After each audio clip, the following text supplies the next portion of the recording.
and if you allow me, it's 3 o'clock. I can start. Yeah, sure. Okay.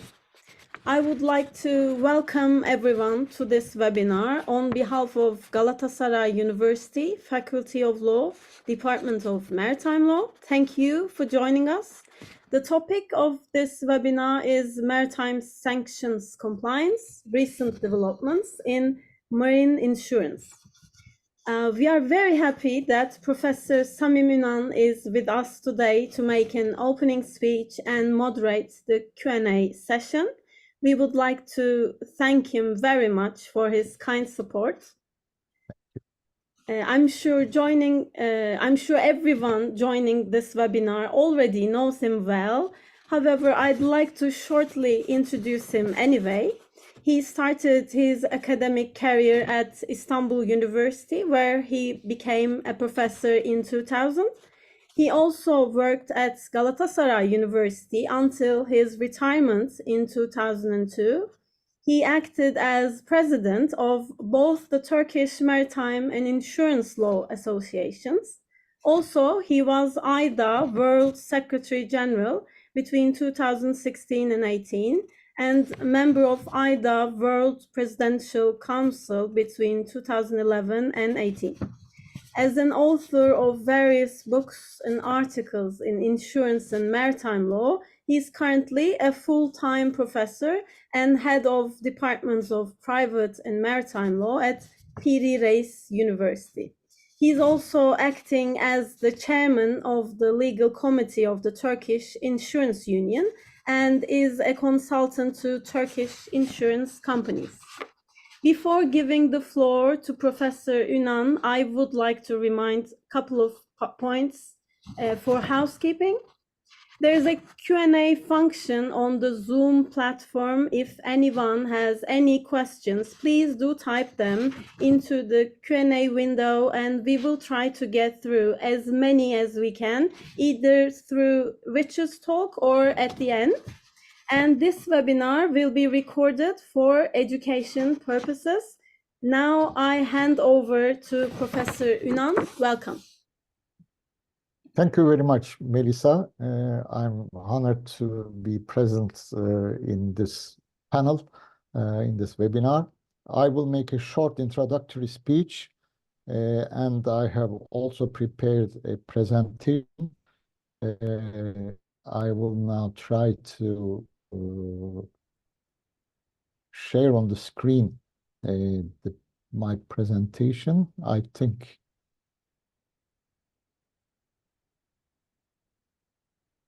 yes. Now I think I'm ready and I may go. We will talk about the sanctions, and the sanctions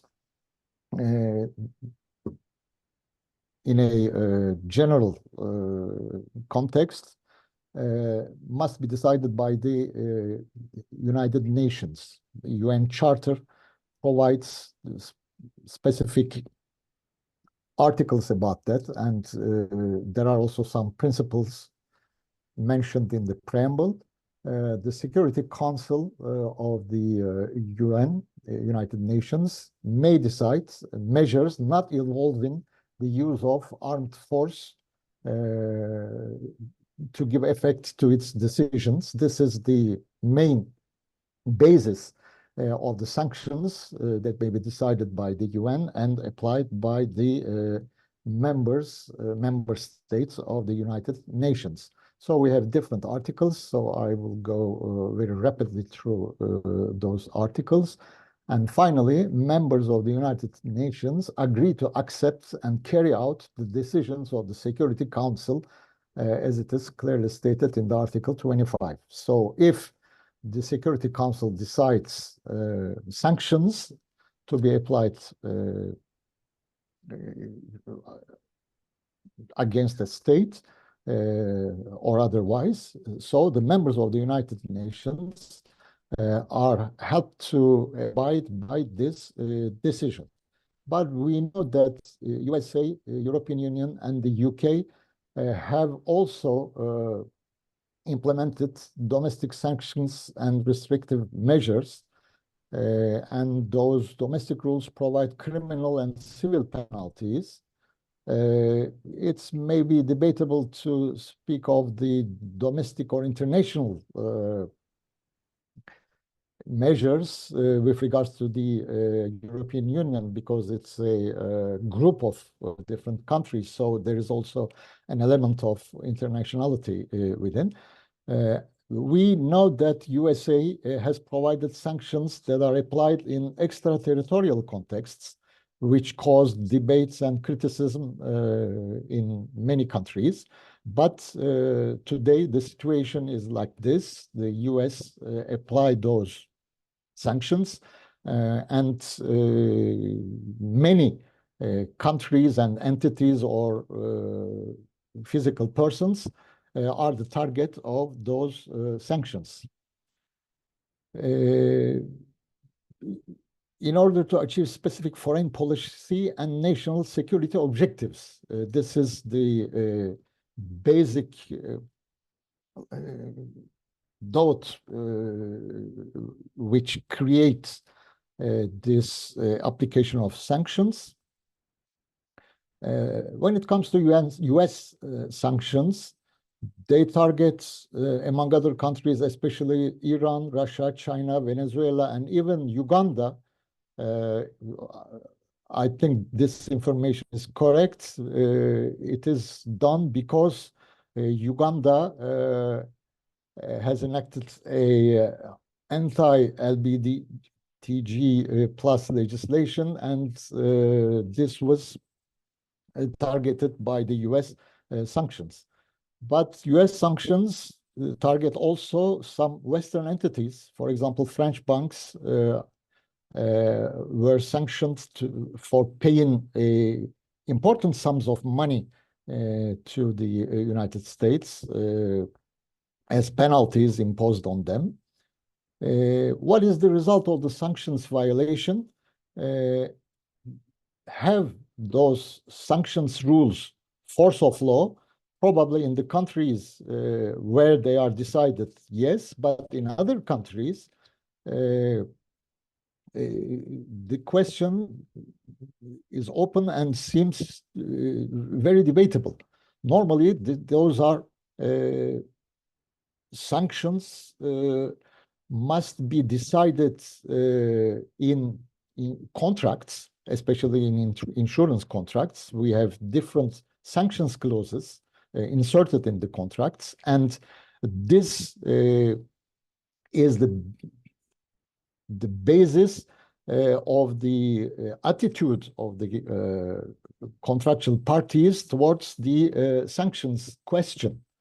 Whether to avoid a prestation because of the sanction or not will depend on the interpretation of the clause which is inserted into the contract.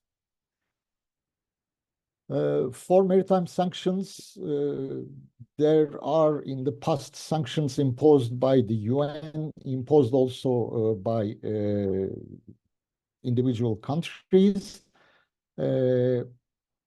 So I will not go into the details of these historical information, but we know that, for instance, the American P&I Club in 2013 was sanctioned for having violated the sanctions legislation in the US for settling P&I claims, providing security by way of letters of undertaking or letters of indemnity. So the club, which intervened in order to take over the liability of its clients, and for this made payments or gave securities, but this was seen as a violation of the sanctions, and finally sanctions were imposed. We have also a very important problem to know whether the sanctions are effective or ineffective. So the views differ on this issue. We can even see in many countries the view that imposing sanctions are not legal and even criminal because they adversely impact the right of development when it is the case of economic sanctions, or the right of self-defense in the case of military sanctions. And those sanctions have a bad impact on civilians. This is a kind of collective punishment, and this is targeting mostly the most vulnerable and poorest members of the society. For instance, the result of the UN sanctions in Iraq, the cost of food for a family increased 25,000% in a period of 5 years as a result of the sanctions applied. Between a period of 7 years until the end of the last millennium, between 100,000 and 250,000 children died because of the sanctions, because those sanctions have a very bad impact on the economic situation in that country. And finally, this gave the result that many loss of lives among the children.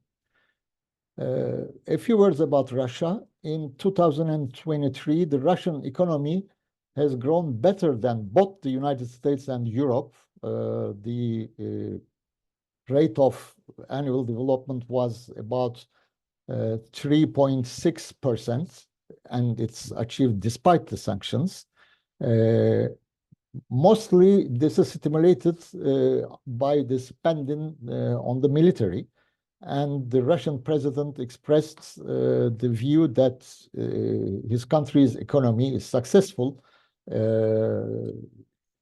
It is in a successful transition and away from Western markets and expanding self-sufficiency while simultaneously cultivating new trade and relationships, especially with China and India, as we all know. The organizations at risk are required to show due diligence in order to avoid the application of the sanctions. And normally, all the actors in the maritime sector may be sanctioned because of their behavior in that field.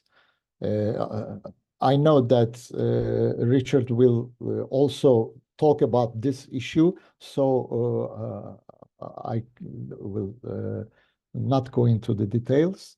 The due diligence practices recommended are, if we make a short summary of that, strong understanding of the sanctions, implementation of strong compliance programs, improvement of know your customer checks, monitoring of sanctions information sharing. Those are the principal recommendations for detecting the evasion practices and to avoid those practices, to take part in those practices. I know also that Richard will talk about all those practices in his speech, so I stop my explanations about this there. I will keep short. When it comes to marine insurances, direct insurance, reinsurance, retrocession, insurance intermediation, and all the services auxiliary to insurance must be very careful in order to avoid being subject to sanctions. We have different clauses. One of the very famous one is the sanction limitation and exclusion clause. The legal nature of this clause is the exclusion of cover, so the onus of proof will be on the insurer. The insurer will be required to prove that payment would expose it to sanctions if the insurer wants to rely on this clause to avoid payments or to give an insurance benefit to his counterpart. The language of the clauses used is also very important. We have may expose language, and alternatively, we have would expose language. Richard will go also into the details of this by giving examples of the practice. Some questions, and I terminate my short speech thereafter. Let's imagine that an Iranian ship renders salvage service to a French ship in distress, pursuant to a salvage agreement. Will the payment of the salvage fee by the English hull insurer is sanctioned under the US practice? Another question, an Iranian ship is in distress.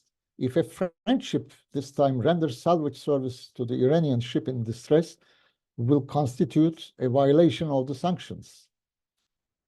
Or we would say alternatively, the Iranian ship will go down. This is their problem, and in order to avoid sanctions, we should not intervene. What about an Iranian passenger ship that collides with a French cargo ship, which is at fault? The French ship being in fault. For the liability insurance issues, is payment of the indemnity to Iranians, physical persons or legal entities who suffered damage, is prohibited under sanctions legislation in force in the United States. A last question. Let's imagine a Turkish insurer relying upon a sanction clause refuses to pay an insurance indemnity to an entity because the situation seems doubtful under the sanctions legislation, and the insured, as it refuses to pay, is sued by the policyholder or the insured, and the court allows the claim. And finally, pursuant to a court decision, payment is made. In that case, will it be question of a violation of the sanctions under the US legislation? And if yes, who will have committed the violation? The court, who decides who imposes the obligation to pay the insurance indemnity on the insurer, or the court itself? Those are my remarks. So thank you very much. The floor is now to Professor Richard Kilpatrick. Melisa, maybe you introduce Richard to the audience. I know that everybody knows him very well because he is one of the most important figures in that field. He published different articles on sanctions issues, but I think if you give some details about Richard, we will have the opportunity to know him better. Thank you, Professor. Richard Kilpatrick, he is an associate professor of business law at College of Charleston, Louisiana, USA. He became Juris Doctor at Tulane University Law School, New Orleans, Louisiana, USA on 2012. He has numerous articles on maritime law published in various international journals, including Lloyd's Maritime and Commercial Law Quarterly and the Journal of International Maritime Law. He has recently given presentations on maritime law at United Kingdom, Lloyd's of London and Queen Mary University of London, also in Denmark, Croatia, Portugal and Singapore. Now I'll make... and maybe finally also in Turkey. Yeah, recently. Kadir University, Koç University, and today in Galatasaray University virtually. Now I'll make Richard the host. Just a moment.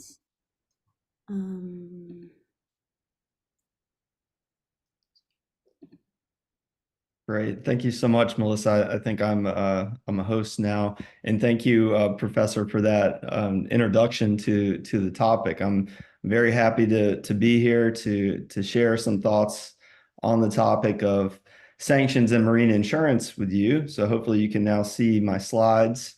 Yes. I'll just give a brief outline, first of all, of this talk. I'll first give a little bit of an introduction, but of course, I'll try not to reiterate the points that the professor has already raised. But I want to emphasize really the trend in maritime sanctions that we've seen in recent years and talk a little bit about how the marine insurance industry has reacted to these sanctions through various risk mitigation techniques, especially through contract clauses. And finally, I'll talk a little bit about some cases that have, these are English cases actually, that have addressed the use of sanctions clauses and what that might mean for risk mitigation techniques. And then, of course, hopefully we'll be able to have a discussion and answer any questions. So just going back, just to offer my views on the background of sanctions and what they're designed to do and how they function, I would just like to talk a little bit about the policy justifications for sanctions. So as the professor pointed out, oftentimes sanctions are put in place to address national security threats. But sometimes they can be imposed for other reasons as well, as the professor pointed out, political ideology or concerns about human rights violations can also give rise to sanctions risks. And so when sanctioning authorities decide to implement sanctions on the basis of these various policy concerns, they really are designed to target sometimes individuals, sometimes business entities, but sometimes broader groups and even entire economies.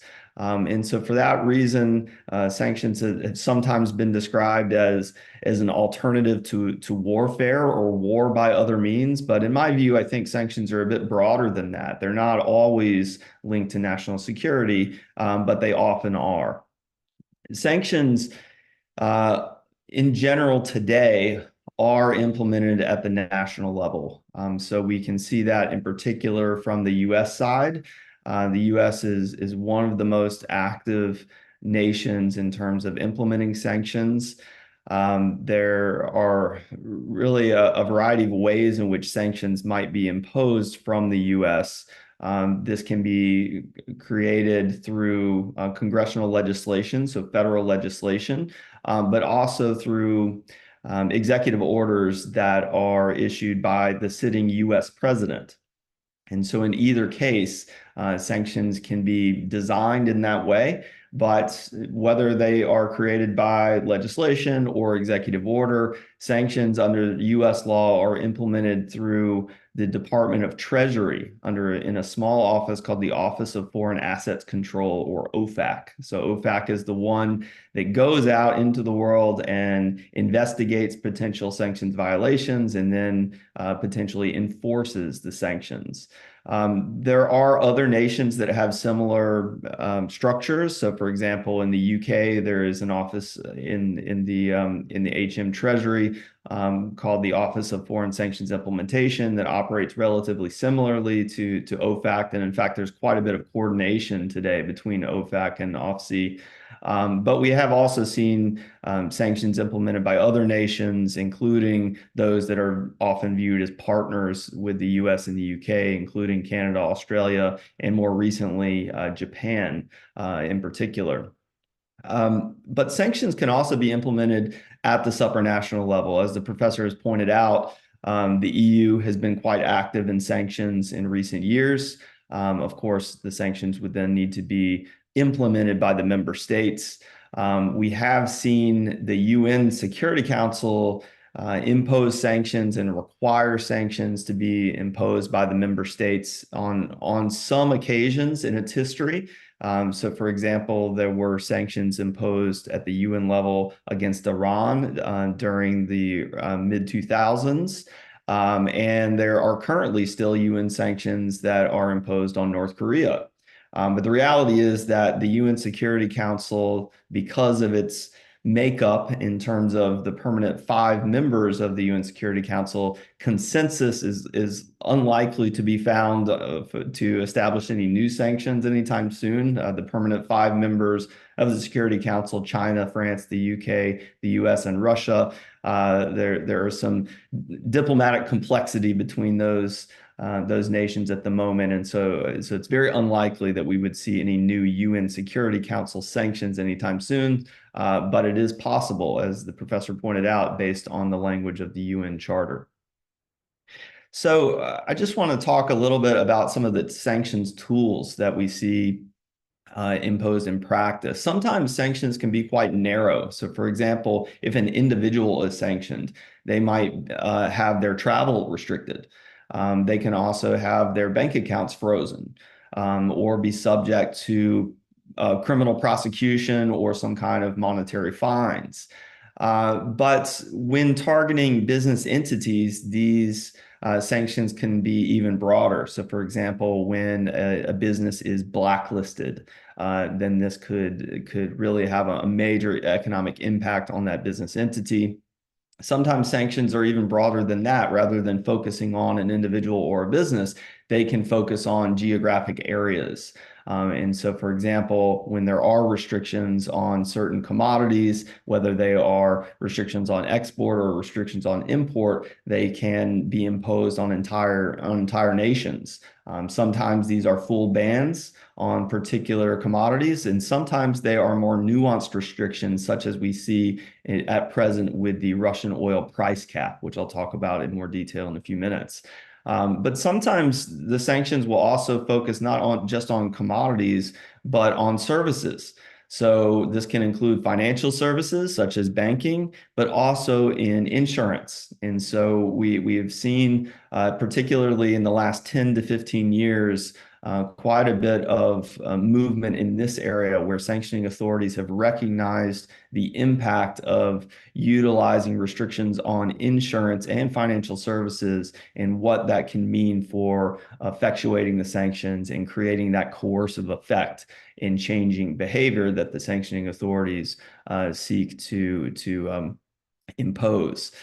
So in practice, sometimes when we see sanctions layer, like we're currently seeing in the context of Russia, they might seem like they are akin to full embargoes, like have been used in the past for geopolitical purposes.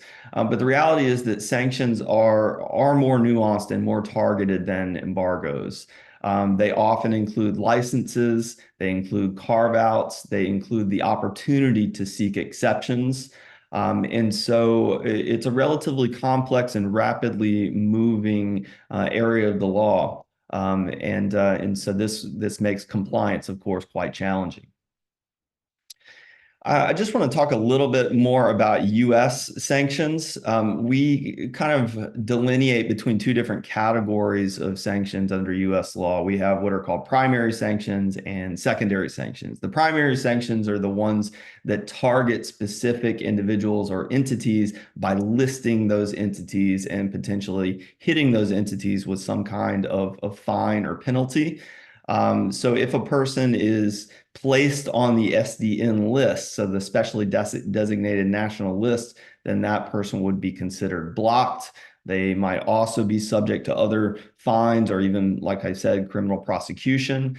But there's also a rule that everyone needs to be aware of, and that is that if an entity is actually owned by a blocked person, 50% or more, then that entity is also considered blocked, even if they are not, their name does not appear on the SDN list. So that again makes compliance quite challenging, because it means that we must not only check a list to see whether our counterparty is an SDN, but also to check and see whether the company is owned by an SDN, because that could have implications for sanctions enforcement. Secondary sanctions are those sanctions that can be imposed against entities that engage in transactions with blocked persons. So that's kind of like a threat against the innocent actors that are just trying to engage in transactions in their ordinary course of business. So secondary sanctions can be imposed against those actors. It's a way of trying to essentially enforce the designation of blocking a person by sanctions.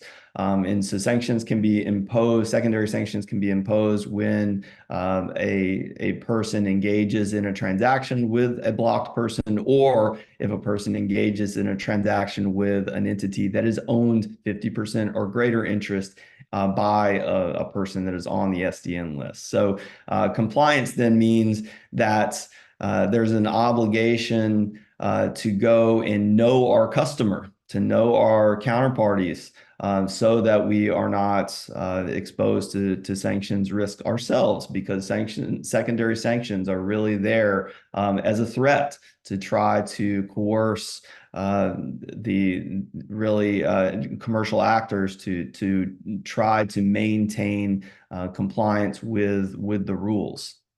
And because sanctions, as I've said, can come from different national authorities or even from supranational authorities, there are various layers of these sanctions compliance obligations, and so it can get quite complicated.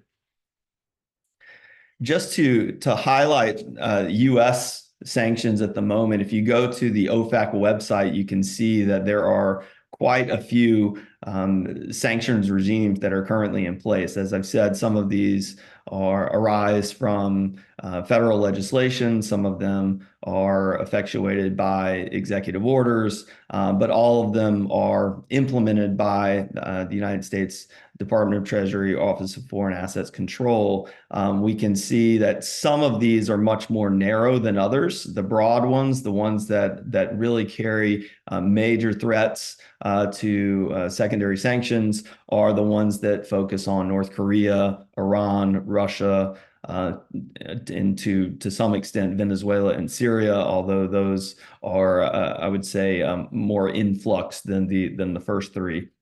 But if we look at the OFAC website, we can also see that there is a searchable database that will allow us to go in and try to find whether our counterparties are subject to the SDN list. So I've just done a quick search here. I won't do any naming and shaming of those entities that pop up on the list. But if you search for Istanbul, Turkey, you can find that there's 114 entities that are listed on OFAC's website. And so this is just an illustration of one step in trying to maintain sanctions compliance, is doing that investigation to know your customer, to ensure that you're not subject potentially to the threat of sanctions.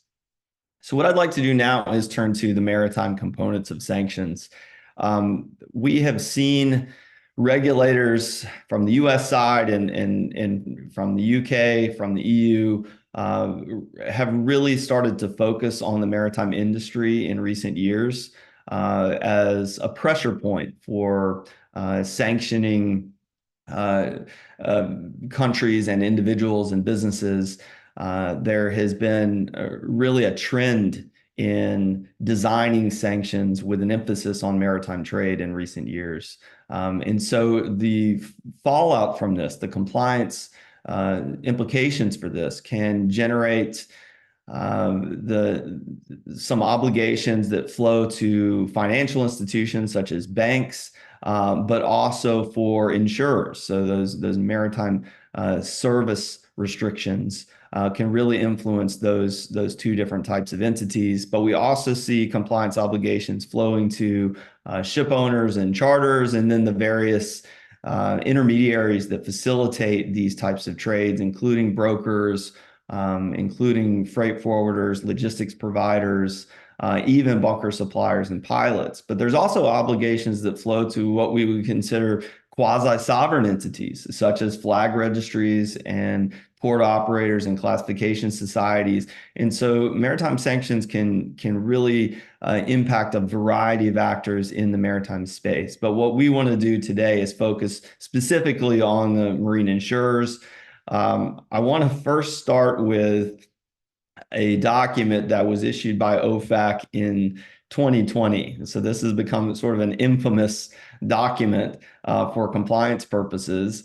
There was an advisory circulated by not only OFAC, but also the U.S. Department of State and U.S. Coast Guard that emphasized the need for the maritime industry to pay attention to evasive sanctions practices. And it really, this guidance really puts the onus on various commercial actors to go and do the investigation, to know their customer, and also to know the vessels that are involved in various transactions in order to make sure that counterparties are not violating sanctions. And so there's a number of what the document describes as recommendations that are provided. Of course, those of us in the compliance space recognize that recommendations is not an optional term. This is something that is expected by regulators for various shipping industry actors to go and investigate the underlying transactions, including their counterparties, including any vessels, and to watch for potential red flags for sanctions evasion. So some of the recommendations that we can see in this document, including watching for flag hopping, so changes in flags, changes in the names of vessels, the changes in the ownership of the vessels, and to look for information that might suggest that the underlying vessel is being used for sanctions evasion purposes. So rather than just knowing the customer, there's an obligation now to know the vessel that is involved in the underlying transaction. This includes also monitoring the vessel's movements by scrutinizing the automatic identification or AIS transmissions that are used for purposes that have nothing to do with sanctions, by the way. The AIS signals are designed to implement the treaty obligations under the Safety of Life at Sea Convention, but sanctioning authorities have recognized, well, sanctions evaders sometimes switch off their AIS signals while they engage in evasive activities. And so what this guidance says is that various commercial actors, including marine insurers, need to be watching the vessels that are involved in the underlying transactions to make sure that they're not switching off their AIS. And the recommendations included in the OFAC guidance even include adopting sanctions exclusion clauses, including what are called AIS switch-off clauses that might allow a service provider to enjoy rights essentially escape liability if a vessel switches off or manipulates its AIS. For potentially the purposes of evading sanctions. So this is quite controversial, and it hasn't stopped with the 2020 guidance. There have been other subsequent documents issued by OFAC and also other sanctioning authorities, including the UK authorities. And so this is the new norm, really, that marine insurers and other commercial actors in the maritime context are expected to keep an eye on their counterparties and keep an eye on the various actors that are involved in transactions where they have a nexus. I want to now briefly talk about the Russian oil price cap just for context. The G7 nations, along with other partners, including the EU, Australia, Norway, have decided to react to Russia's full-scale invasion of Ukraine by restricting the price of Russian oil when the Russian oil is moved in maritime transport. The way that the price cap coalition, as they call themselves, is seeking to enforce this price cap is by regulating the various maritime services that are provided to support these trades. So at present, the price cap is at $60 per barrel of crude. And the obligation then is on all of the various maritime services that are subject to the laws of the coalition nations to try to make sure that they are not providing services to vessels that are engaged in transporting oil above the price cap. So the policy rationale behind this kind of a experimental sanctions regime is to try to prevent Russia from generating revenue from the export of oil, but also to keep Russian oil flowing. So it's kind of the twofold policy justification behind the price cap. But the reality is that this imposes a significant compliance obligation on a variety of maritime service providers, including marine insurers. So if we look at the guidance that has been provided by regulators, this is from a guidance that was issued by UK authorities. We can see that there is a recognition by the sanctioning authorities that not every actor in the commercial chain is likely to have direct access to the underlying pricing information. And so the guidance actually indicates that there are 3 different tiers of actors, all of which are subject to the price cap. But there's an understanding that some actors in the ordinary course of business are more likely to have direct access to pricing information. So those actors in tier 1, the importers, the exporters, the brokers, they might be the ones that have access to documents such as the commercial invoice or the underlying sales contract that could tell us whether or not the underlying transaction is in compliance with the price cap. So their obligation in tier 1 is to hold on to that information and to be willing to share it with other actors in the commercial chain. So one step removed from those tier 1, that tier 1 category is the tier 2 actors. Those are the financial institutions or the vessel charterers that might not have direct access to pricing information in the ordinary course of business. So their obligation then is going to be to request that information from their tier 1 counterparties, or at least request attestation of compliance from their counterparties. But then we have in tier 3, the broader group of actors subject to the price cap. They're even more removed from the underlying pricing information. And that is going to be the ship owner, but also all the various insurers, the P&I insurers, the H&M insurers, even the reinsurers are mentioned in the regulatory guidance. And so these actors are very unlikely to have pricing information in the ordinary course of business. So what they are obliged to do instead is to request attestation of compliance from their counterparties, and then that will, in theory, allow them to avoid sanctions penalties. So we can see that it's actually quite complex, not only for the marine insurers, but for other actors in the commercial chain. But it's certainly one of the recent developments that we've seen in the sanction space. So going kind of on the trend that we've seen so far, we start with this obligation to know your customer, and then this kind of has evolved to know your vessel. Well, now we have to know our cargo as well. So we can see that the sanctioning authorities are really increasing the compliance obligation in the maritime industry. So I'd like to now turn to some of the risk mitigation techniques that have been employed in the marine insurance context to react to these sanctions obligations. So first, turning to H&M policies.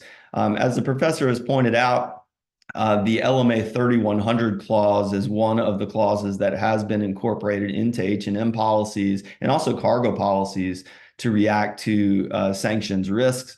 It is one of the original sanctions clauses from, I think it was 2010, if I'm not mistaken, the original clause, but it is quite common. There is a new update. I think it's a 3200 clause, but it's quite similar language. And we can see here that under this clause, the insurer has no obligation to pay claims that would expose the insurer to sanctions. Now, this is what we would call an objective clause.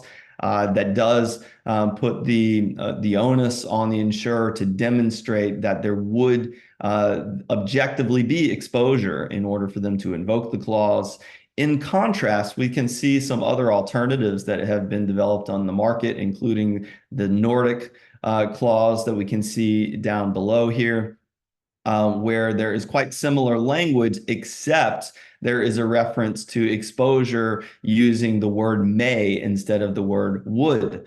And this is really designed to provide some flexibility to the insurer to avoid paying claims that may expose the insurer to sanctions rather than would expose. So that might seem like a technicality or just a word choice, stylistic change, but as we'll see from the case law, there are major implications for this choice. We can also see this in the P&I Club rules.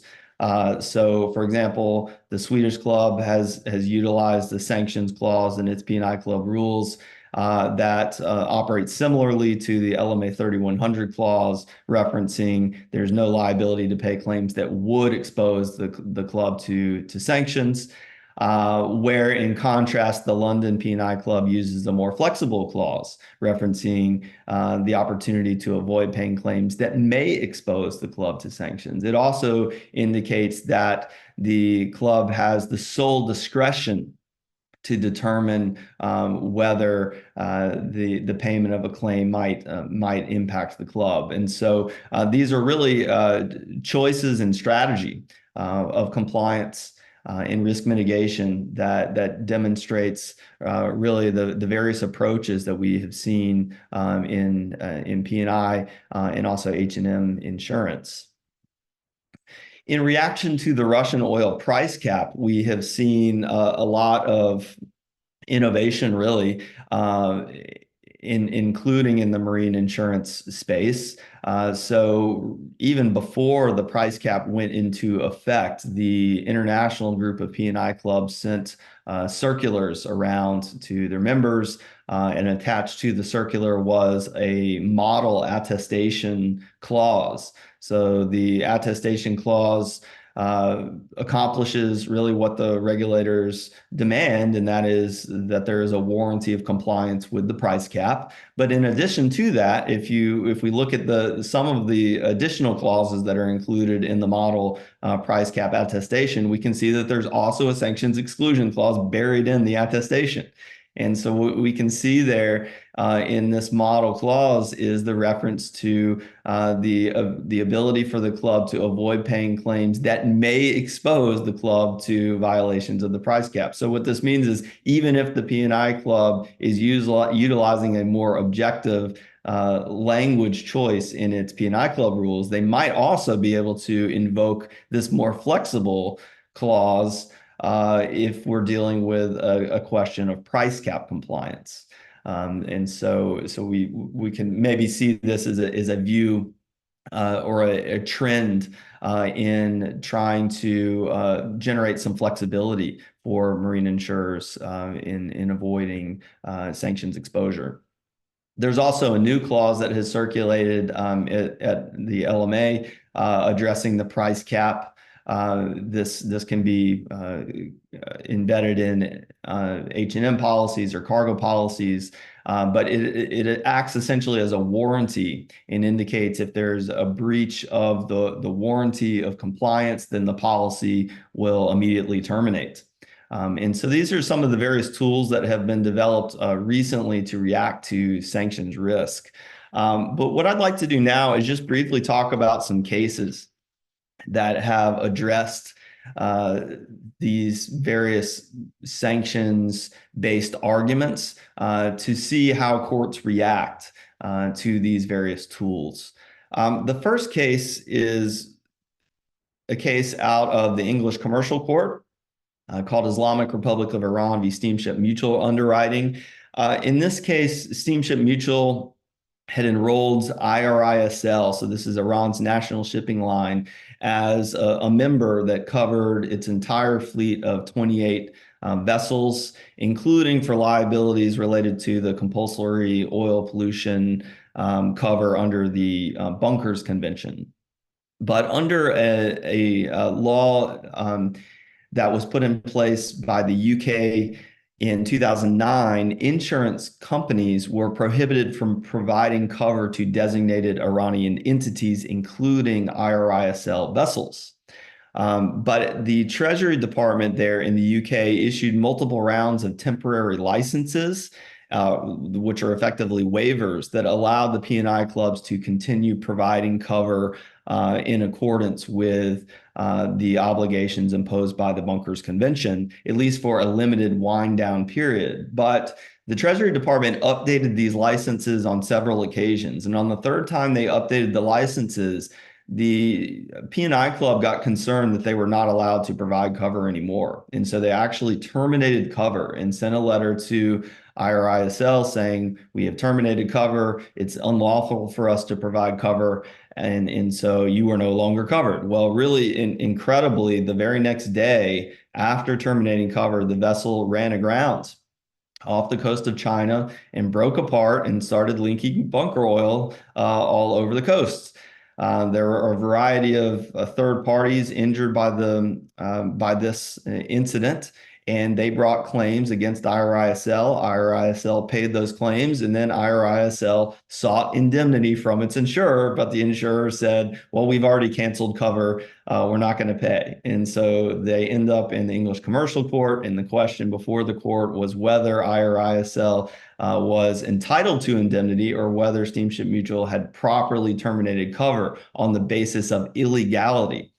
And in deciding this case, the English Commercial Court found actually in favor of IRISL and found that Steamship Mutual had improperly terminated cover because of the scope of the licenses that had been issued. The court essentially evaluated the licenses and found that it was still lawful to provide cover related to bunker oil pollution under the sanctions. And for that reason, it was improper for Steamship Mutual to cancel cover on the basis of illegality. But it is important to note here that at the time, Steamship Mutual did not rely on any sanctions clause.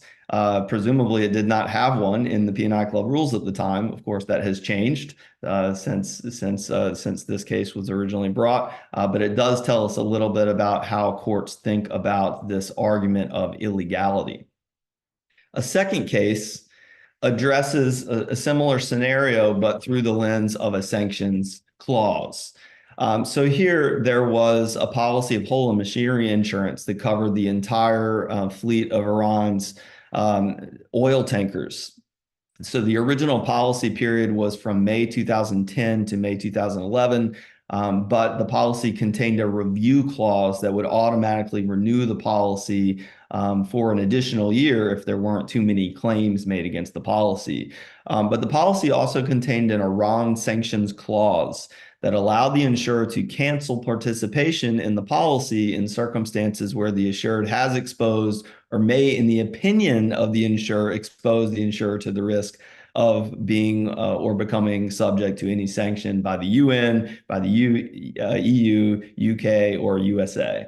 Well, the EU Council issued regulations in July 2010 that prohibited insurance cover for various entities in Iran. So citing these EU regulations and citing the sanctions clause, the defendant insurer gave notice of its cancellation in the insurance and refused to renew the policy. So the claimant sued to seek enforcement of the renewal clause. This first went to the English Commercial Court, which held in favor of the insurer based on the flexibility of the sanctions clause. And then this went to the English Court of Appeal. And the question before the English Court of Appeal was whether the defendant insurer had properly refused the automatic renewal of the policy by relying on the EU sanctions and the sanctions clause. And the Court of Appeal held in favor of the insurer. The Court of Appeal found that the language of the clause was flexible and it allowed the insurer to invoke their own opinion about whether there was a risk of sanctions. And because of the flexibility in the language and because the insurer appeared to have a reasonable view about the exposure to sanctions, then that was enough. And the court actually didn't even evaluate the scope of the EU sanctions at the time and instead simply stayed within the four corners of the insurance contract to decide that case.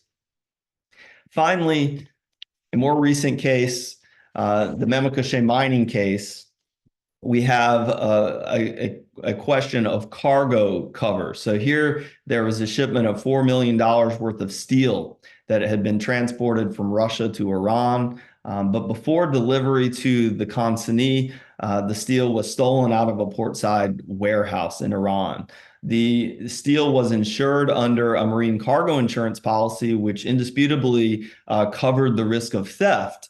The problem was at the time, the sanctions on Iran, multilateral sanctions on Iran were very strict, and it was really not disputed that at the time of the theft, it would not be possible for the insurer to pay the claim. But there was quite a bit of geopolitical disruption at this time related to Iran. So the sanctions were very much in place in 2012 when the cargo was originally stolen, but then there was a diplomatic breakthrough in 2016 when the Iran nuclear deal was reached, called the Joint Comprehensive Plan of Action, the JCPOA. So here, basically all the sanctioning authorities, including the US, decided to roll back sanctions on Iran in exchange for concessions on the Iranian side. And so for a period there, the sanctions were not going to potentially affect the payment of the claim, but there were some delays in the payment. And before the payment was actually made, the US decided to withdraw from the Iran nuclear deal. So this was when President Trump in 2018 decided to unilaterally withdraw the US from the Iran nuclear deal. So when that took place, the US actually issued licenses of a wind down period of 6 months, where there was a period of time in which commercial actors could get ready for the sanctions to be reimposed. And so that was ultimately the question before the court was it lawful for the insurer to pay the claim during this wind down period? Now, the insurer tried to avoid payment not only on the basis of illegality, but on the basis of the LMA 3100 clause that allows an insurer to avoid paying claims that would expose them to sanctions. And so that was the question before the English Commercial Court, was whether the sanctions and whether the sanctions clause allow the insurer to avoid paying the claim in this context. Well, in this context, the court found that the insurer could lawfully pay the claim, that the sanctions did not bar the claim due to the wind down period that had been imposed by sanctions regulators, and because the language of the sanctions clause was objective, in that it did not allow that kind of flexibility that we saw in the previous case, but instead demonstrated that the insurer had to show that paying the claim would ultimately expose them to sanctions objectively, rather than them just having the opinion that they might be exposed. And so here the court found that the insurer had to pay. So in the end, I think we can see just a few observations from what I've said today. I think one thing to consider when reacting to sanctions risks in the marine insurance context is we have to think about what is the purpose of a sanctions clause. Is the goal to try to generate flexibility? If so, I think that would have implications for the drafting technique that is applied. If the goal is simply to codify an obligation of compliance or to codify an obligation of lawfulness, then using a more objective clause might work. But if the goal is to utilize flexibility, it's important to adopt language that would give the insurer grounds to be able to avoid paying claims when there may be exposure, rather than language that references opportunity to avoid paying claims that would cause exposure to sanctions. So sometimes actors in the maritime space, including marine insurers, will utilize language such as referencing discretion, their absolute discretion, for example, to avoid paying claims. In the alternative, there might be reference to language such as reasonableness. So there's a variety of different wordings that are available to marine insurers, but ultimately these choices will largely depend on what the goal is for the marine insurers. Are they trying to generate flexibility, or are they simply trying to demonstrate compliance with the obligation to conduct their operations in accordance with sanctions laws? So I think that's a good place for me to stop. I'm happy to answer any questions, and thanks very much for your attention. Yeah, thank you very much, Professor Kilpatrick, for this very brilliant presentation. So now I turn to the participants to see whether there are any questions. I see that there is no question for the moment. Yes, now we have the first question, which is put by our colleague Dilshat Kuoğlu from the Galatasaray University. She wants to know whether, in terms of a marine insurance contract, for instance, policyholder being the sanctioned entity, but the insured is not the sanctioned party who is entitled to be paid from the insurer, will not be able to be paid by the insurer only because the entity who paid the premium is sanctioned. What does Richard think about these kind of examples? So the question is a bit long, but you can see the text also in your Q&A box, Richard. Right. I'm just pulling it up here. Let's see. Right. Yeah, I think these kinds of hypotheticals are quite complicated, because one of the reasons why sanctions compliance can be so challenging is because we're not always clear about the risks, right? And so some people have observed that the OFAC sanctions, in particular, the U.S. sanctions, are almost designed to be overly broad and sometimes vague in efforts to try to generate broad compliance with the sanctions. So sometimes there is what we call over-compliance, and not only in the marine insurance context, but in banking in particular. This trend in over-compliance that is really designed to protect the business entities from engaging in any kind of transactions where there is a potential for sanctions violations. So this can cause a lot of frustration, actually, for legitimate commercial actors, because sometimes you'll see disruption in the payment of claims. And one of the reasons for that is we don't always have the direct answer to these types of hypotheticals. So the short answer is I don't know.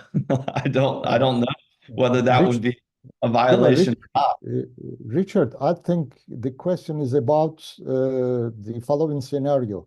Somebody takes out insurance and pays the premium, but the insurance is taken out for the benefit of another.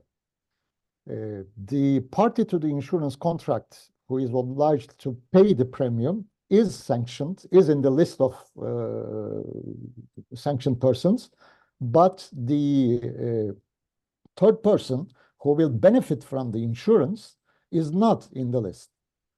She's asking whether in this situation, the insurer can avoid payments to a third party who is not in the list.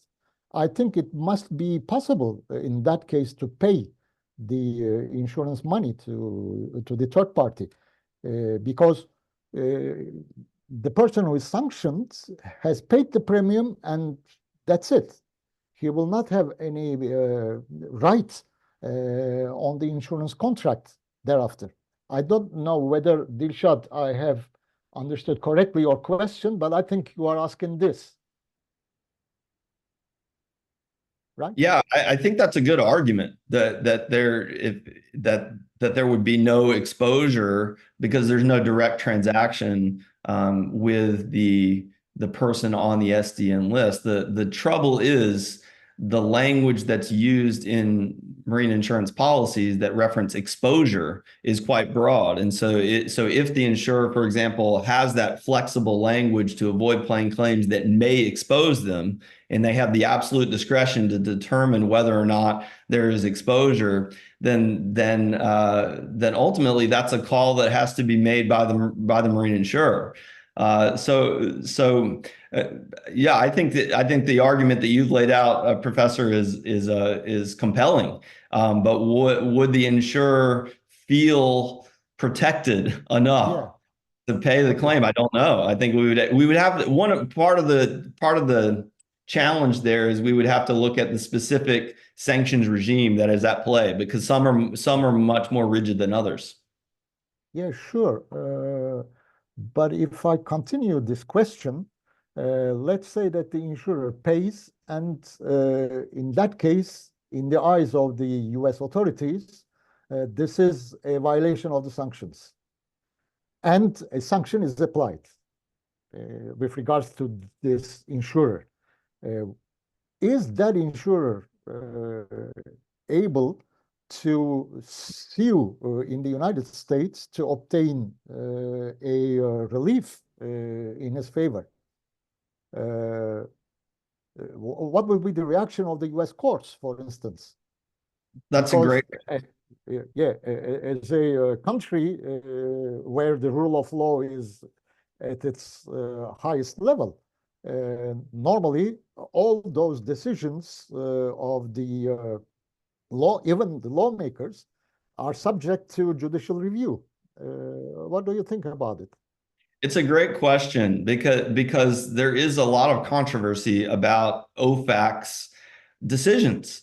So, for example, if a marine insurer is sanctioned for paying claims when they maybe inadvertently paid a claim that is violates sanctions according to OFAC's decision, is there a way to challenge OFAC's determination? If that's the question, the answer, unfortunately, for the marine insurer is no. The reason why is because of the structure of the US legal system that grants extreme deference to the executive branch of the US government in cases involving foreign relations. And so in the context of OFAC's determinations, the courts don't like to interfere with the decisions of OFAC because they view OFAC as having a special expertise in the area of foreign relations and national security, and that the president who oversees OFAC has information that the courts don't have. And so what that means in practice then is that actually it's quite difficult to challenge the decisions of OFAC, including the enforcement decisions of OFAC. And so it makes this whole compliance burden quite serious for marine insurers and other commercial actors, because once an entity is sanctioned, it's very difficult to challenge that even through the US court system. Okay, thank you very much. We have another question from Aytun Shulokun, and he is asking, to what extent do you think the procedures and actions taken against the sanctions can be detected, and if they should be detected?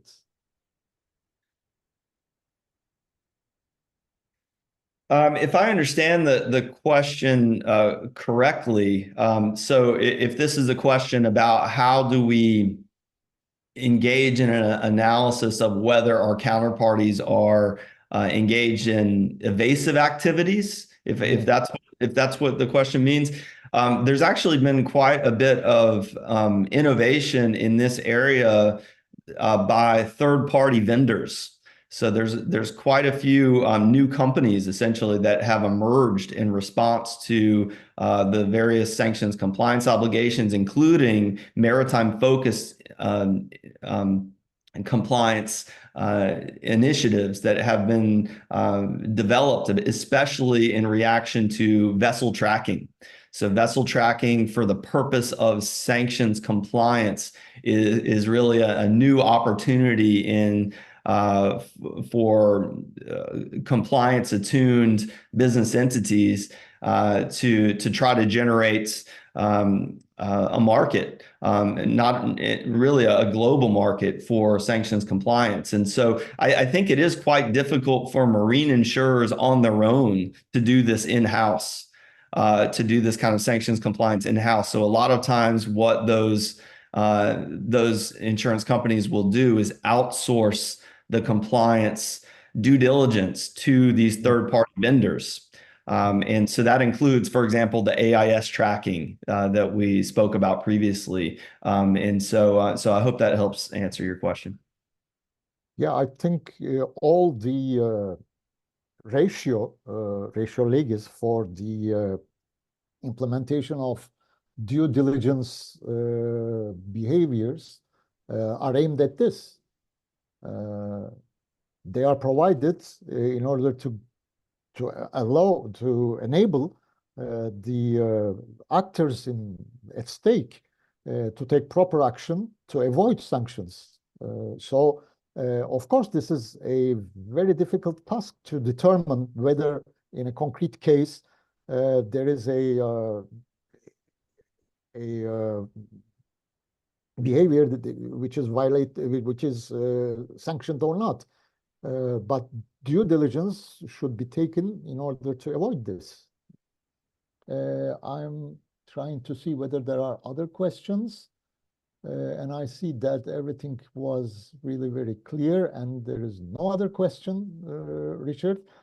Melisa, I think we are now, we can close the session. Thank you very much, Richard.